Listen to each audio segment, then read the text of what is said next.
You ever get that feeling right in your gut that something's off before your brain catches up? That was me the second I saw my boat sitting there at the edge of Lake Briarwood, pitched sideways like a barfly, who'd missed last call half sunk in a patch of muck that yesterday should have been under 3 feet of water. I followed the retreating water line with my eyes confused until I noticed boot prints leading right into my boathouse. Door was hanging open, lock snapped like a twig. Pulled up the security feed, and there she was, plain as daylight. Karen, the HOA president, striding in with a crowbar and that damned clipboard stomping through my property like she was heading up a pirate raid.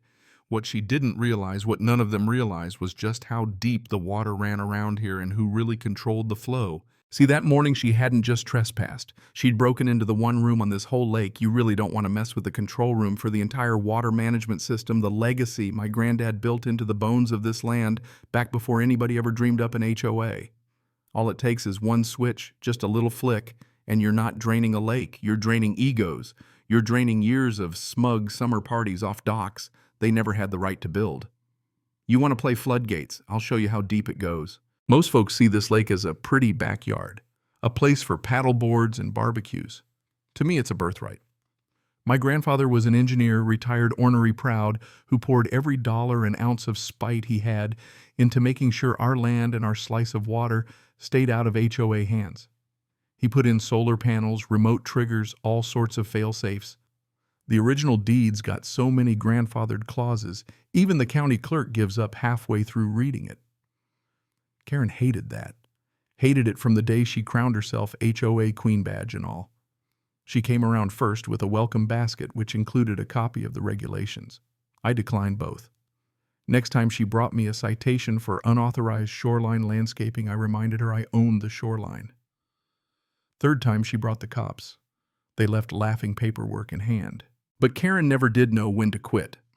A week before the break-in, I got one of her classic letters, urgent HOA compliance review in angry red. She claimed my boathouse posed an aesthetic risk and hydrological imbalance. I nearly spit my coffee. I sent the letter back with a sticky note that read, "Respectfully shove it." I guess that was her breaking point. The day she broke in, she didn't come alone. Security footage caught her, Gary the treasurer, and a third guy who looked like Santa on probation prying the door. Karen was barking. I knew he was hiding something as they poked around the control room, peering into panels, jotting notes like they were about to uncover a cartel operation, not a water valve. That's when I flipped the switch. Grandpa called it the Floodgate Gambit, a slow, controlled drawdown through a spillway. No one else knew about lowering the lake just enough to expose all those illegal docks, the concrete patios, and every HOA-funded monstrosity built without a single permit. By noon the next day, Karen's prize dock was beached like a whale fountain, was bone dry, and my phone lit up. Neighbors started calling, some confused, some furious. Karen, though she was shrieking, "You drained the lake. You ruined the HOA." I just read the bylaw back to her word for word. Water flow control may be regulated by private owner if deemed necessary for safety or preservation. Silence. That golden jaw-clenched kind. By sunset, HOA board members were going door to door selling panic. Karen staged an emergency town hall mascara running, shouting about ticking time bombs. But the neighborhood wasn't buying it, mainly because, thanks to a little help from a neighbor named Delea, footage of Karen's break-in had hit the community Facebook group. Caption, "So this is what HOA leadership looks like." Even better, the landscaping contractor bailed the HOA was suddenly in breach, since the lake had dropped. The koi fish were rescued by kids with buckets. Algae-bloomed fountains stopped and chaos settled over the neighborhood like a bad hangover. Then local news caught wind. I agreed to an interview on one condition.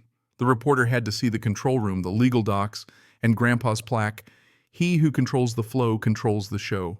The news segment spliced Karen's break-in with me calmly explaining water law. When HO meets H2O, they called it. The HOA was furious. Karen was humiliated, but for the first time in months, the frogs came back to the ravine, and there was peace on my stretch at least. But it wasn't over. Karen wasn't built for surrender. She took to Facebook Live trying to rally a crowd, standing in front of the dead fountain, waving folders blaming me for intentional sabotage. The crowd. 14 residents, mostly skeptical, a few recording on their phones. Someone coughed, someone else muttered, and it hit me. People were starting to see the emperor's new clothes. Next morning, the mud revealed more than just exposed docks. There was an old rusted trunk chained beneath the waterline, half sunk in muck. A kid's drone got footage. It went viral. The local news called it the Mudlock Mystery. HOA history buffs dug up records, and soon enough we learned what was in that trunk: barrels of banned pesticides and herbicides dumped decades ago by a former HOA board to cut corners and save a buck. The kicker: Karen's uncle was on that board. When the hazmat team rolled in and reporters aired the truth, Karen spun wild tales of sabotage, blaming me for exposing the barrels, claiming it was all a vendetta. No one was buying it, not after her nervous, glitched-out Facebook stream where the comments filled with barrel emojis and laughter. The HOA called an emergency vote. Karen was suspended. Her last stand came as a lawsuit. She claimed defamation, emotional distress, sabotage, you name it. My lawyer, Ray, specialized in HOA takedowns. She countersued for trespassing, fraud, and defamation. Surveillance, emails, live streams. There was a mountain of evidence, including Karen's own messages laying out the scheme to cover up the barrels. Court day came, felt like half the town showed up.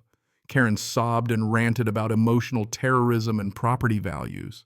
Ray just let the evidence do the talking, including the bombshell: Karen's own texts proving she'd ordered the break-in to hide the barrels. The judge ruled so hard in our favor, the gavel nearly cracked.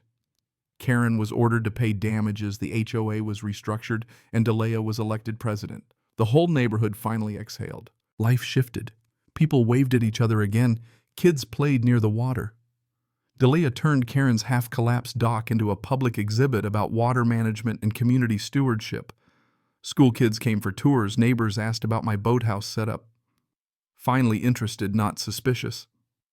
Karen tried one last stunt, a kayak protest in the restricted zone. She capsized face first in the mud. It went viral as Karen's final splash. 2 weeks later, she was gone, moving van and all. Her legacy faded, replaced by laughter, barbecue smoke, and the quiet confidence of a community learning how to live together again. If there's a lesson, it's that power doesn't come from rules or clipboards. It comes from knowing what's right and standing your ground. Even when the water gets muddy, sometimes you just gotta flip the floodgate and let the truth surface. So what do you think? Was I right to take a stand, or should I have let Karen keep her crown? Tell me in the comments. This is one HOA showdown that could use your verdict.